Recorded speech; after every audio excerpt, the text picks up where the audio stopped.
Have you ever wondered why your life feels quieter than most? Not the peaceful kind of quiet, but the kind of silence that lingers, the kind of silence that makes you stop and think, why are they always surrounded by people, always invited somewhere, always caught in conversations that seem to flow endlessly? There is always something happening around them, always someone calling, always someone texting, always someone checking in. And then there is you. Your phone stays silent. No message, no notifications, no one asking how you are, no one wondering where you've been, no one reaching out. There are days when you unlock your phone, not because you received something, but because you are hoping, maybe this time, something will be there, and you scroll and refresh and check again, only to realize nothing has changed. And in that moment, a thought quietly appears. What if something is wrong? What if something is missing? What if you are not enough, not interesting enough, not engaging enough, not valuable enough for people to want to stay, for people to want to connect, for people to want to choose you?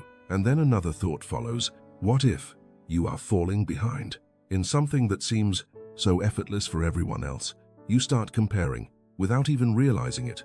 You look at them, laughing freely, talking endlessly, surrounded by people, accepted, included, connected, and then you look back at yourself, in your own space, in your own silence, with no one around. And that feeling, it doesn't always hit you all at once. Sometimes it's subtle, sometimes it's quiet, but it stays. It lingers, a soft weight that never fully disappears. But pause for a moment, just for a moment, take a deep breath, and step back from everything you've been thinking. Because what if everything you've been telling yourself is wrong? What if having fewer friends is not a flaw, not a weakness, not something you need to fix, but something you need to understand? What if it's not a problem, but a signal pointing towards something deeper, something rare, something most people never even realize exists, something that doesn't appear on the surface, something that only reveals itself in silence, in stillness, in solitude?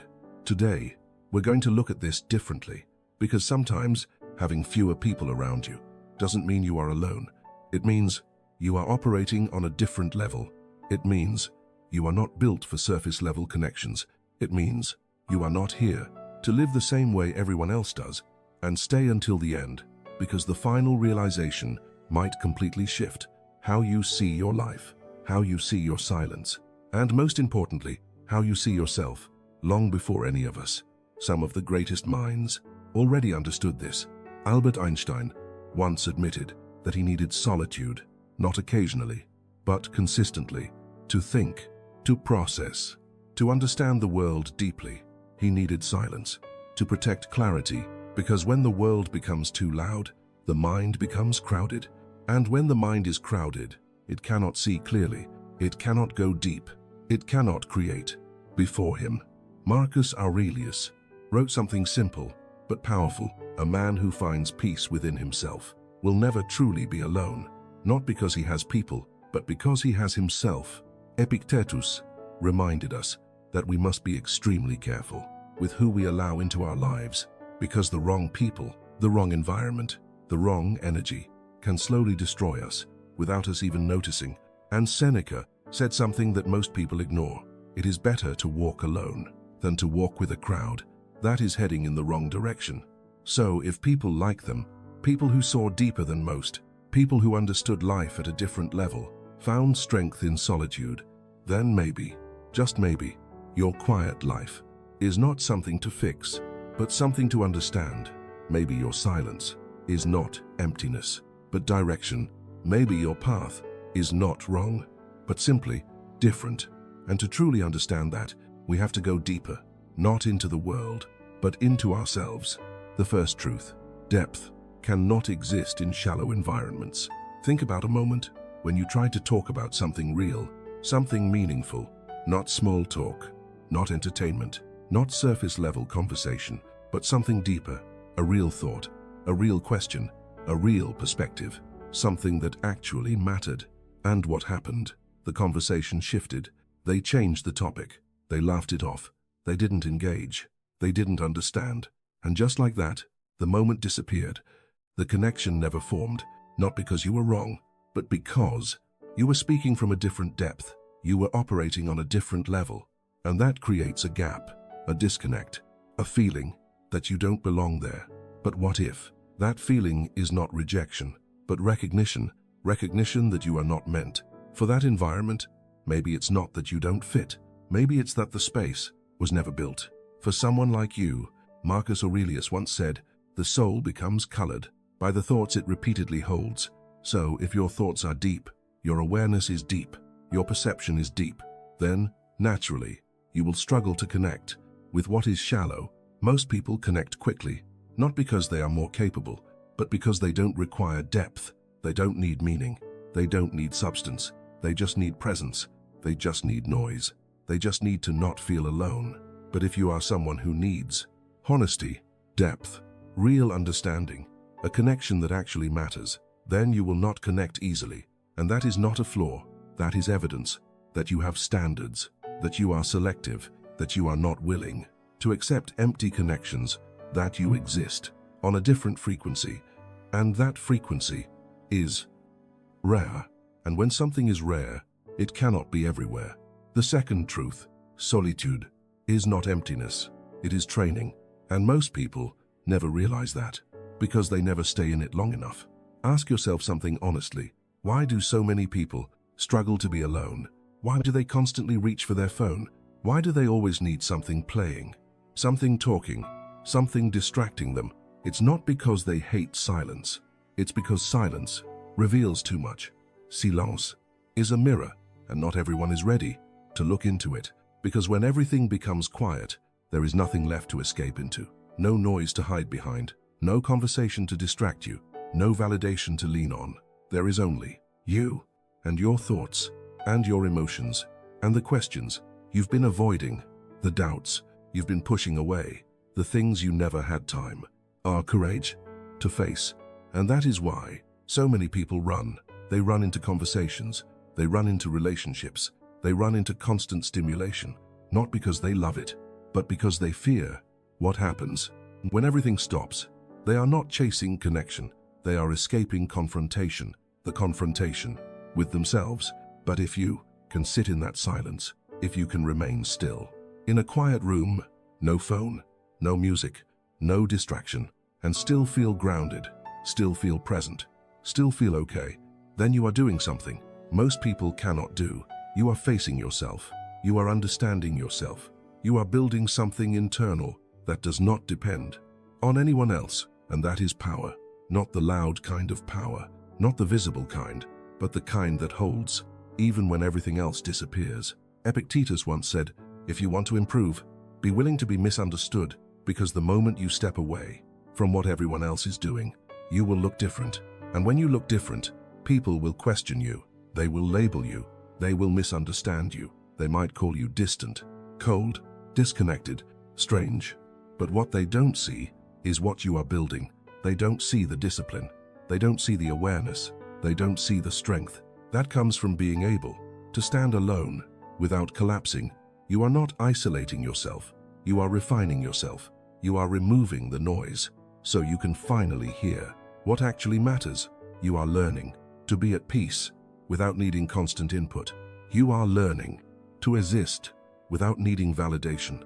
You are learning to be complete without depending on anyone. And that changes everything, because once you reach that point, you no longer chase people. You no longer settle. You no longer accept what doesn't align. You become stable within yourself. Imagine two people. One needs constant attention, constant noise, constant interaction to feel okay. The other can sit in silence, can exist alone, can stand in stillness and still feel whole. Which one is truly free? Solitude is not punishment. It is preparation. Preparation for a stronger version of you. The third truth, quality, will always outweigh quantity. But most people don't realize this until they experience both. Imagine this clearly. One environment filled with people, laughter everywhere, voices overlapping, endless conversations, endless activity. But beneath all of it, nothing real, no depth, no understanding, no presence, just movement, just noise, just distraction. Now imagine something different. A quiet space, with one person, maybe two, and the conversation is slow, intentional, honest. There are pauses, and those pauses don't feel awkward. They feel safe. You don't feel the need to perform. You don't feel the need to impress. You don't feel the need to become someone else. You can just be. Fully. Which one holds more value? Seneca once said, associate with people who make you better, and welcome those whom you can make better. Because real relationships are not about presence. They are about growth. They are about alignment. They are about depth. One real connection can change your life. One real conversation can shift your perspective. One real person can give you more than 100 empty interactions. So if your life feels quiet, if your circle feels small, if your phone feels empty, do not rush to fill it. Do not panic. Do not assume something is missing. Look closer. What if nothing is missing? What if you are finally becoming selective? What if you are no longer available for everything and everyone? What if you are protecting your energy without even realizing it? You are no longer allowing just anyone in. You are no longer maintaining connections that drain you. You are no longer forcing yourself to stay where you don't belong. You are choosing differently, even if it feels uncomfortable, even if it feels lonely at times. You are choosing depth over noise, meaning over distraction, alignment over acceptance. And that shift changes everything, because when your standards rise, your circle shrinks. And that is not loss. That is refinement. That is clarity. That is evolution. The fourth truth: the right people do not arrive early. They arrive at the right time. Look at nature. Nothing blooms before its time. Nothing grows overnight. Everything unfolds at the pace it is meant to. But people struggle with this. We expect connection to happen instantly. We expect understanding to happen immediately. We expect people to just appear the moment we feel alone. But that is not how it works. You cannot control who enters your life. You cannot force someone to see your value. You cannot make someone understand your depth. You cannot convince someone to stay. You cannot turn the wrong person into the right one. But there is one thing you can control. You can stay grounded. You can stay aligned. You can stay true without shrinking yourself, without lowering your standards, without pretending, without becoming someone else.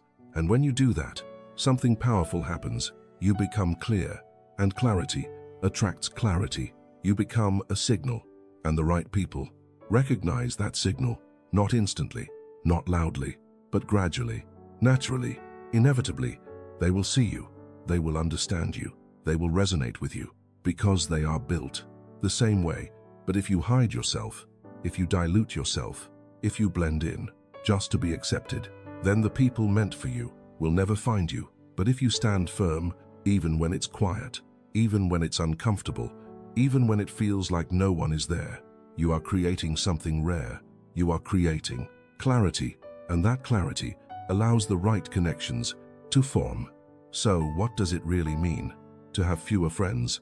It means you are no longer willing to accept what is empty. It means you value peace more than attention.